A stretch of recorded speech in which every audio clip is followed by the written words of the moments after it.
Guddinni ulfinnii fi kabaji keenya kan mirkanaa'u tasuma kufuu dhabuu keenyaan osoo hin taane kufaatii nu mudatu keessaa bahuuf yookiin keessaa bahuuf tattaaffii nuti taasisnuun falaasama jedhuun geggeeffama. Dr. Jineenus Fiqaaduu baadiyyaa Horroo Guduruu keessaa ba'e yeroo ammaa saayintistii addunyaa irratti akkaan barbaadamu ta'eera. Viidiyoo kana keessatti bu'aa bayii dargaggeessi Oromoo kun keessa darbee har'a geessiniif dhiyeessina. Amma maal irratti akka argamu ibsuun eegala. Yuunivarsiitii Wallaggaatti gargaaraa Piroofeesaraatti akkasumas immoo City University of Hong Kongitti visiting fellow ta'een hojjechaa jira. Visiting fellow jechuun egaa postdookii xumuree namoota akka daawwannaa yookiin immoo yeroo muraasa hojii muuxannoo jijjiirraa waa explore gochuuf kan laatamu visiting fellow jedhama. Visitingin yaa'u daawwannaa isa jedhu duukaa wal qabata. Inni guddaan muuxannoo fudhachuu wantoota biraan geenye bira ga'uu wal qabata. Namni baadiyyaa Oromiyaa keessaa ba'ee addunyaa barnootaa keessa galee irra jireessi rakkoo hedduu dabarsuun waan ool. Dr. Jineenus Fiqaaduu garuu seenaa addaa akka qabu nutti himeera. Hidhamuun barnoota isaarraa abdii kutachuun haga lubbuu isaa dabarsuuf murteessuu irra ga'eera.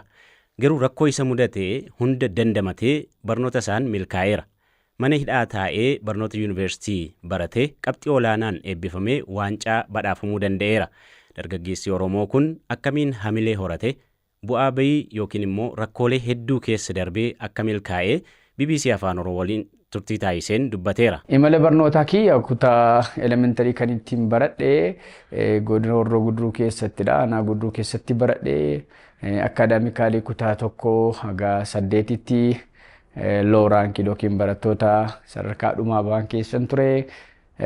Haayiskuulii gaafan galuu garuu fooyya'aa dhufee kutaa 9tti tokkoffaa ba'ee ooliirraa lammaffaa ba'ee piripaaraatoorii gaafan galu ooliirraa tokkoffaa ba'ee kutaa korraas tokkoffaa ba'ee digirii jalqabaa yuunivarsiitii Wallaggaatti barnoota faarmaasii baradhee waggaa 5 baradhee waggaa 5 saastireexee 4 fideen eebbifamee maastersii kiyya immoo yuunivarsiitii Jimmaatti klinikaal faarmaasiidhaan kan hin baradhee saniin booda carraa iskoolaarshippii argadhee Chinese University of Hong Kongitti kan magaalaa Hong Kongitti argamutti PhD kiyya bara 2023 xumure.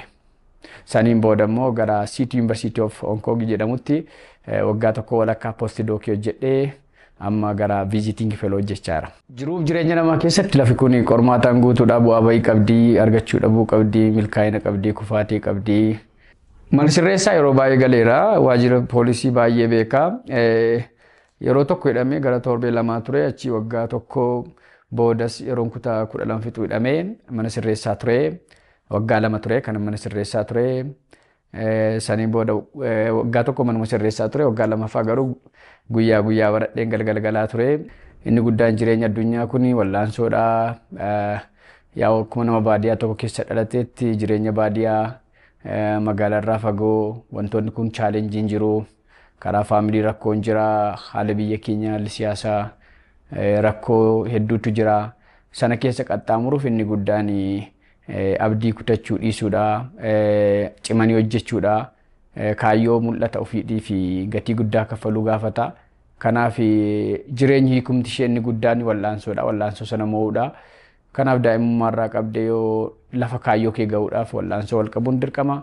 Wallaansoo sana keessa kufanii ka'uun jira. Kanaaf anis wanta inni mo'icha guddaatti argadhe tokko gargaarsa Waaqayyooti, gargaarsa Rabbiiti. Itti aanee immoo akka namaatti kaayyoo keef wallaansootti qabdu gatii ati kaffaltu jira. Sanaaf Waaqayyotti aanee gatii ani kaffalu. Dabalataas immoo jireenya kee keessatti namooti Rabbi sii laatu jira. Maatii kee dabalatee, hiriyoota kee dabalatee namoonni siif gatii baasan jiru. Kanaaf ana duwwaa otoo hin taane duuba koorraa namoonni fuulduratti puush na dhiiban jiru. Kanaaf dadhabbii gargaarsa Waaqayyoo gatii kaffaluu koo fi namoota na cinaa jiran maatii koo dabalatee haalota chaalenjii guddina keessattis haa ta'u rakkoo ikoonomiis haa ta'u rakkoo hawaasa keessa jiru wantoota itti injifadhe inni guddaan karaa kanadha jedhee yaada. Yuunivarsiitiin Stanford gabaasa waggaan baasu keessatti Dr. Jineenus Fiqaaduu saayintistoota hojiin isaanii addunyaa irratti akkaan barbaadamu keessatti ramadeera. Dr. Jineenus bara 2023 irraa eegalee qorannoonsaa akkaan barbaadamuun tarree kana keessa galuu danda'eera. Akkamiin kan jedhu akkanaan nutti himeera. Jalqaba gara qorannootti kan hin seene bara eega maastersii xumuree ture. Innis Yeroo sana hojii qorannoo kan hin jalqabe Ethiopian Pharmaceutical Association Researchii waggaa waggaatti Young Researcherii fi Senior Researcherii jedhee badhaasa ture gold medaaliyaa. Sana badhaafamuuf ture kan inni gara researchiitti seene bara 2018 keessa kan inni researchii jalqabe waggaa 7 dura jechuudha. 2019 ture kan inni researchii matti seene waggaa 7 dura. Inni sun yeroo sana badhaafamuuf ture garuu koovidiin dhufee milkoofne wanni kana badhaafamuuf ture irra darbee gara addunyaatti naaf ta'e isaa booda riisarchiiwwan hojjechuutti hin deebi'e yeroon PhD bara dura maastersii ergan fixee hiriyoota koo duukaa riisarchiiwwan hojjenna ture yuunivarsiitii Wallaggaa kollaaboreeshinii yuunivarsiitii Jimmaa fa'aa Bulee Horaa fa'aa yuunivarsiitiiwwan biraa waliin tokkummaattuu fa'aa duukaa uumnee hiriyoota koo duukaa riisarchii hojjenna turre. Saniin booda erga maastersii fixee gara yeroon PhD baradhus Profeesara koo duukaa riisarchii hojjedha ture. Bara 2023 ture kan 2% most cited scientists sana keessa galee 2024 2025 keessa jira garuu sadarkaan koo gannaa bu'aa dhufe. Tootaalii riisarchoota 135 ana dabalatee hiriyoota koos dabalatee kana maxxansiisuu kiyyarraa kan ka'e tokko baay'inni riisarchoota sun murteessaadha. Lammaffaas immoo hojiin ati hojjette murteessaadha because site waan ta'uufi basic research otoo hin taane kan kiyya applied researchidha waan appliedidha malee basic waa uumuu sana miti saayinsiin karaa lama jira basic saayinsii warra hojjetan jiru waa uumuu waa discover gochuu kiyya garuu applied yookiin immoo saayinsii hojiitti hiikamu sana. Saniin booda bara 2023 irraa qabee 2% most cited scientists sana warra wabeeffataman sana keessaa injira jechuudha. Kanaaf inni Stanford University waggaa waggaan iskooppasii irratti warra maxxanfaman raankii godha. Kunis immoo warri sun namootuma jiranis injirres dabalataa already waan online irra jiru assess godha malee individually qoratee sadarkaa baasa otoo hin taane namoonni du'anis jiru namoonni jiranis jiru. Bara jaarraa 19 irraa qabee natti fakkaata. Kanaaf waggaa waggaan riizaaltii baasa. Yoo barana wabeeffatamne ta'e keessaa baata yoo immoo baay'ee hojiin kee dabalaa deema ta'e immoo sadarkaa kee gadi sii buusaa deema jechuudha. Jalqaba riisarchiin koo overoolii dhukkuboota waliigalaa irra ture yeroon as ture booda garuu yeroon barumsa kiyya gara PhD'tti deeme kan irratti fookasii godhe dhibee tuberculosis yookiin immoo dhibee TB ture.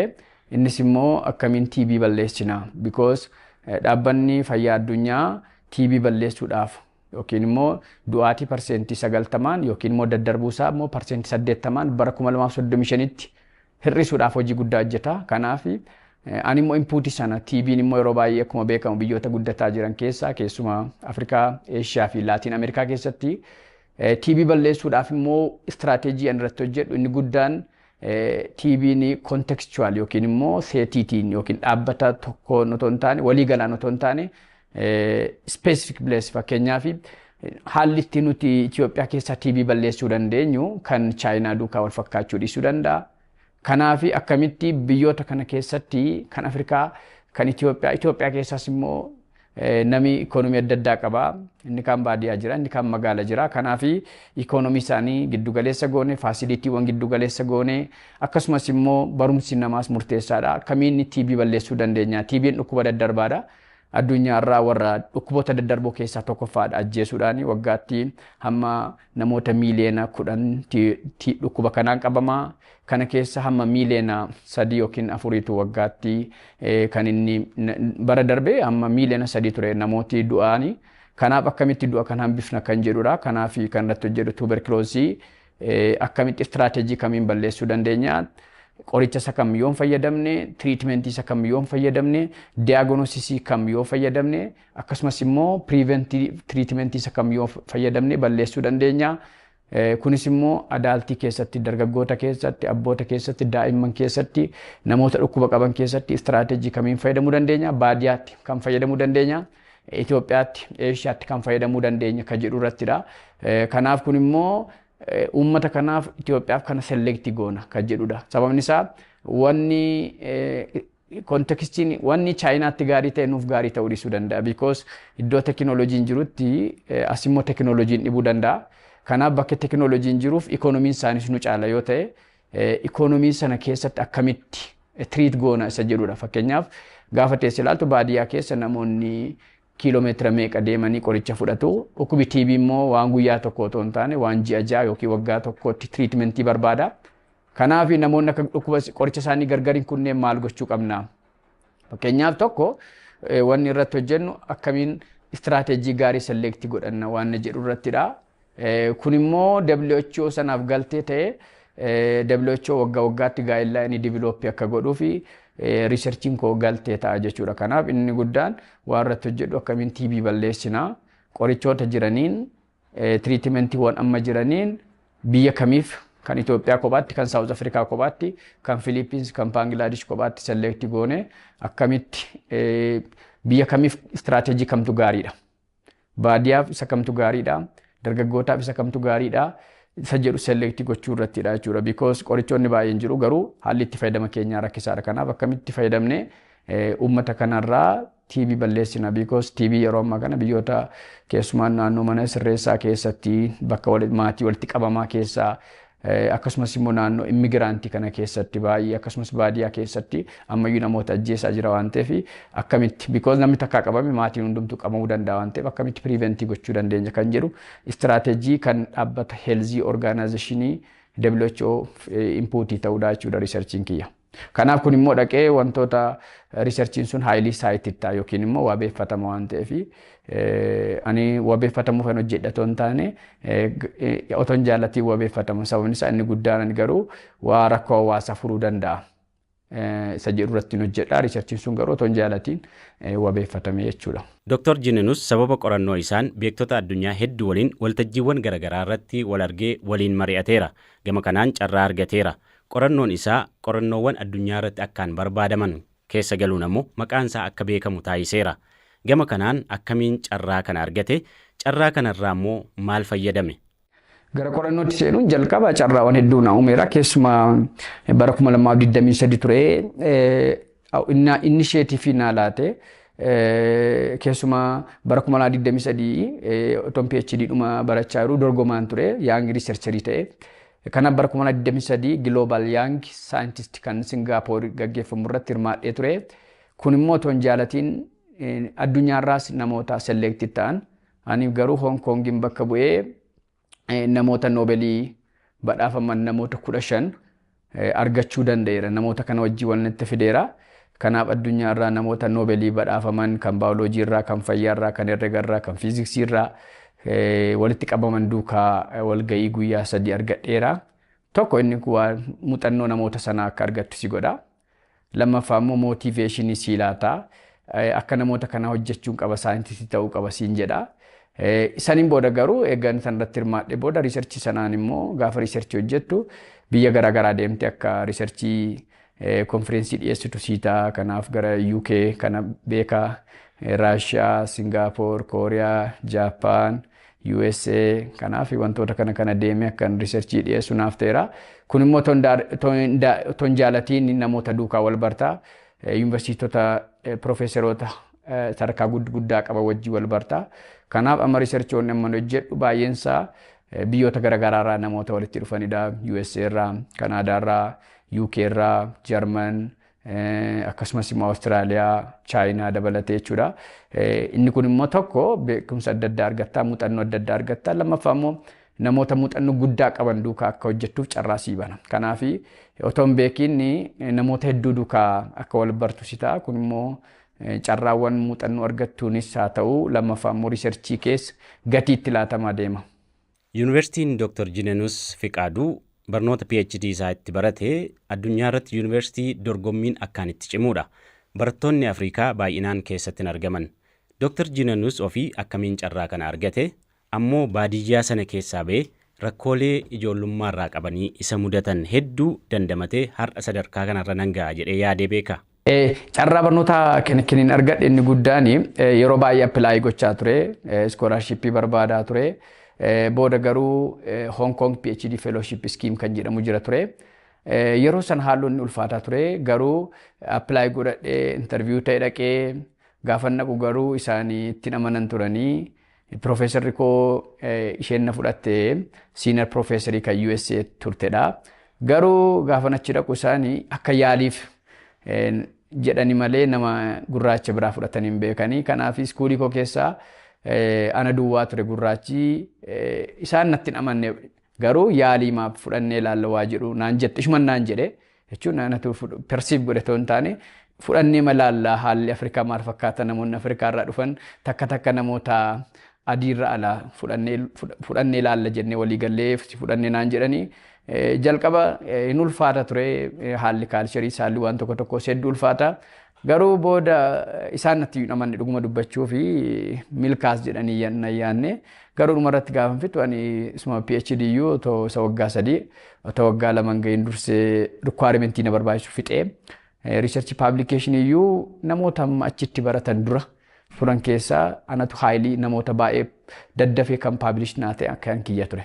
Kanaaf isaan booda garuu Afrikaa akkasidha waan jedhu imaginationii naa geeddaratan jechuudha. Kanaaf booda to Afrikaa fudhannee iyyuu homaa rakkoon hin jiru waan jedhanitti deebanii kanaaf jalqaba isaanitti namanni dhuguma dubbachuu fi ani garuu wantoota carraawwan jira waan yaaluu fi booda garuu dhaqee yeroo baradhu iyyuu amma pirezidaantii barattoota fayyaa ta'utti ga'ee ture. Dhuguma dubbachuuf iddoo kana gaa jedhee ni yaanne garuu immoo jireenya addunyaa kanaa jalqaba akkuma dubbadhe akkuma tinaan jettee wallaansoo wal qabdii sana keessaa ba'uuf waa keessaa ba'uuf waa jalaa baqachuu fi takka yoo leenci sitti dhufee gaaran beekamne bahuu dandeessa enerjii argatta. Maaliif rakkoo keessaa nyaatamurra jettee ol bahuu dandeessa lafa noormaalii bahuu hin dandeenye keessaa bahuu dandeenya. Beekamaadha kun takka namni gaafa na'u iddoo baay'ee gahuu danda'a yookiin lafa namni dhukkubsateeyyuu takka waatti dhufnaan fiigee ka'uu danda'a. Kun immoo saayinsiidhaan mirkanaa'aadha. Kanaaf rakkina sana keessaa bahuuf ture kan inni fiigaa ture. Gaafa fiigdu immoo namni kufee cabu jira, namni karaatti hafu jira. Anaaf garuu naa milkaa'e iddoo kana gahuuf gatiin kaffalamus jira. Inni guddaan beekamaadha. Yoo kana lafa kanallee gahaa jechuu baatte keessaa ba'e jireenya fooyya'aa tokko biyya keenyaaf maatii koof ofii koofan ta'a jettee yaadda. Garuu yeroo baay'ee ta'uu dhiisuu danda'a. Naaf garuu waaqayyoon gargaaree naa milkaa'eera. Kanaaf inni guddaan wanni hubadhu rakkinni kamiyyuu akka galtee jireenya kee ta'edha. Because rakkinni duubaa yoo si ari'a ta'e jalaa baqachuuf jecha otoo hin beekin fiigicha mo'uun hin danda'ama. Kanaaf yoo fiikee duubaa namni si ari'u hin jiru ta'e humna dhabuu dandeessa. Anaan garuu rakkinni haalli jireenya haalli tokko waan duubaan ari'uu fi sana jalaa baqachuuf jecha otoo hin beekamiin takka namni fiigichaan tokkoffaa bu'uu danda'a. Dr. Jinanus Fiqaaduu barnoota isaan milkaa'ee har'a saayintistoota addunyaa irratti bebbeekamoo ta'an waliin maqaan isaa ka'a. Ammoo adeemsa barnootaa isaa keessatti guyyaan abdii kutate lubbuu isaa balleessuuf yaalellee akka turee fi akkamiin akka keessa darbee dubbata. Jireenya koo keessaa guyyaan abdiitti kute gaafa firdiin natti faradame ture. Innaanaaf jireenya koo keessa sadhumaa ture. Waan raanfachuu hin dandeenye yoomiyyuu gaafanii manni murtii natti murteesse ture. Kunis keezii yakkichaa akkan hojjenne waan hin beekuuf bilisa baay'ee naqee gaafa naqu garuu waggaa 7 ji'a gaafa naan jedhu bakka kana booda akka jireenyi hin jirre nu badhee waggaa 7 ji'a isayyuu immoo yeroon aaru sanarraa kan ka'e dookimentii koo waraqata waan hin kuteef dhaddacha jeeqxee waggaa 3 natti dabalee ture. Garuu galgalamoo nageessanii isa waggaa 3 narraa kaasanii because yeroo sana gaa ulfaata gaa waggaa 7 gaafa laaltu ani meedisinii nagahee meedisinii waggaa 7 barachuu barbaada. Firdiin natti faradame waggaa 7. Kanaaf inni kan gaafa dooktarii ta'e bahu ani garuu mana sirreessaa irraan baha akka jedhu yeroo sana booda abdiin koo citee ture. Kanaaf qoricha liqimsuu barbaada ture. Mana sirreessaa keessa baduu barbaada ture. Galgala yeroo hundumaa ji'a 3 ol boo'eera. Kanaaf yaaliin ani hin goone hin jiru. Of ajjeesuufis barbaada ture. Baduufis hin barbaada ture. Kanaaf yeroo sana mana sirreessaa keessa uffata gaddaa uffadheen deema ture. Kanaaf maatii makooyyuu gadi ba'een argu ture. Ulfaataa ture sababni isaa na shakku turanii waan hin godhudha malee poolisoota duwwaa ta'uu hin taane waan hin godhu yaadeen hin godhus baduuf ajjeesuuf ture. Kanaaf abdii kutannaan kana caalu anaaf hin jiru ture. Yeroo sana gaa ulfaataadha guyyaa madda barsa wantoota akkasii beekumsi dandeettiin namaa sirran dabarsu tokko waaqayyo si gargaaree sirraanfachiise malee tokko namni galgala gaafa yeroo hundumaa ba'uun ulfaata. Galgala amma sa'aatii 5tti gaafa ba'uun ulfaata. Chaalenjiin biraa immoo jira ikoonomikaalii hojii guyyaa hojjetta mana sirreessaa keessatti ni ulfaata. Hojjettee teenisii namaa kireessitee guyyaatti birrii tokko gaafa tole immoo birrii 2 argatta. Lammaffaa firdiin sitti faradame abdii maalii jira.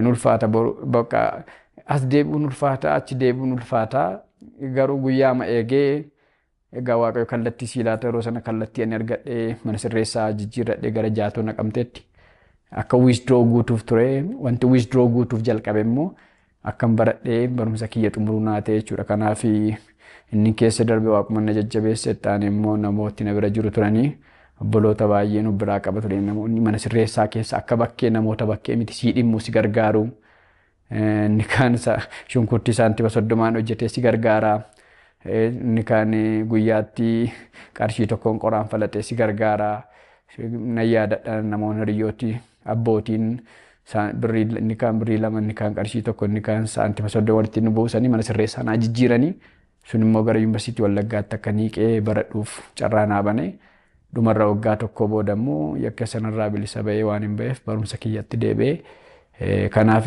gargaarsa waaqayyoo fi gargaarsa namootaati jechuun barbaada. Dr. Jineenus Fiqaaduu hojiiwwan qorannoo 100 ol hojjechuun badhaasaa fi beekamtiiwwan hedduu akka argate dubbata. Ammoo rakkoo keessa darberraa ka'ee barattoota yookiin immoo namoota duubaan dhufan kan rakkoo wal fakkaataa keessa darbaa jiran gargaaruu irratti akka xiyyeeffatu akka isa taasise dubbata. Fuulduraafis xiyyeeffannoonsaa qorannoowwan hedduu hojjechuu fi hojii tola ooltummaa irratti akka ta'e ibseera. Qorannoo keessaa tokko wanta itti beekamtii argadhee keessaa bara 2023 kan Ethiopian Pharmaceutical Association Young Researcher of the Year jedhee gold medaalii badhaafameera. Hong Kongitti Bright Leading Future Scientist ka jedhu iskuulii koorraa badhaasa fudhadheera. Reach Outward ka jedhu badhaasa argadheera. Dabalataan immoo bara darbe UK irraa kan sport conference giraantii argadhee achirraa giraantii argadheera. Kanaaf lammaffaa immoo Global Young Scientist Summit irratti hirmaachuu koof certificate argadheera. Participant ta'u presenter ta'u kiyya. Kanaaf beekamtiiwwan argadhee badhaasa argadhee warreen kanadha. Hojiin ani gara fuulduraatti hojjechuu barbaadu inni guddaan tokko hojii riisarchii kiyyatti fufuun barbaada. Hojii riisarchii kiyya biyya keessaas biyya alaa irrattis haa ta'u namoota duukaa kollaaboreet godhee riisarchii kiyyatti fufuu barbaada. Gara biraa immoo inni guddaan chaaritii qaba ture organizational chaaritii kan dhaabbata gargaarsaa bara 2019 irraa qabee officially akka biyyaatti certificate license ta'e kan generation for generation charity qaba ture. Yeroo xiqqoof sababa keezii na dhuunfaa na mudateen gargaarchitee ture. Charity sana expand godheen namoota deeggarsa hin qabne deeggaruu barbaada. Namoota gargaarsa hin qabne namoota daa'imman maatii hin qabne namoota akkasii waan narra ga'e nama sakaan rakka hin geenye waan hin barbaaduuf chaalenjiin ijoollummaa na mudate sakaan akka mudatu hin barbaaduuf namoota gargaaruu hin danda'u at least yoo nam tokko lafaa kaasee nam tokko immoo isa tokko kaasuu danda'a waan jedhuufi charity sana yoo danda'e itti fufuu barbaada. Kanaafidha inni guddaan waan hin qabu dhaloota gargaaruu isa rabbiin alaatenis beekumsa hin qabuun dhaloota barsiisuuf riisarchii hojjechuuf gara fuulduraatti kanadha yoo jiraanneef yoo waaqayyo jedheef. Egaan daawwattoota keenya bu'aa bayii Dr. Jineenus Fiqaaduu barreeffamaanis waan qopheessineef marsariitii keenya BBC News Afaan Oromoo kan jedhurraa dubbisuu hin dagatinaa jenna. Ammoo namoota yookiin immoo barattootas ta'uu danda'u beektotas ta'uu danda'u muuxannoo akkasii qaban kan irraa baratamu jettanii yaaddan akkasiniif dhiyeessinu barbaadan yoo jiraatan nu eeraa jenna. Waan nu daawwattaniif hedduu galatooma.